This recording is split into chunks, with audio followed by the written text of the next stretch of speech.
அனைத்து தமிழ் குலங்களும் பொருளாதாரத்தில் முன்னேற முடியாமல் போனதற்கு மனு தர்மமும் நால்வர்ண கோட்பாடும் காரணமாயின. ஏற்கனவே உழவர் கருப்பர் என்றும் வணிகர் மாநிறம் என்றும் இருந்த தமிழ் நிலத்தில் யூத பிராமணர்களின் வருகைக்கு அப்புறம் அவர்களின் வெண்ணிறத்தினையும் உள்ளடக்கி தோளின் நிறத்தின் அடிப்படையில் வர்ண கோட்பாடும் பிறப்பின்படி ஏற்றத்தாழ்வும் தமிழர் மீது திணிக்கப்பட்டன.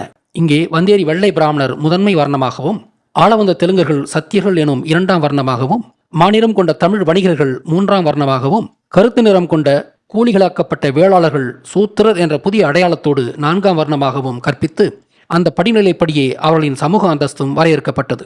இப்படியாகத்தான் தொழிற்குலங்களாக இருந்த தமிழ்ச் சமூகம் வந்தேரிகளால் தீண்டாமையோடு கூடிய பிறப்பின் வழி சாதிய சமூகமாக தெரிந்தது. எனவே தீண்டாமையும் பிறப்பு வழி ஏற்றத்தாழ்வும் வந்தேரிகளால் உண்டானதே தவிர தமிழ் மண்ணில் உருவானவை அல்ல.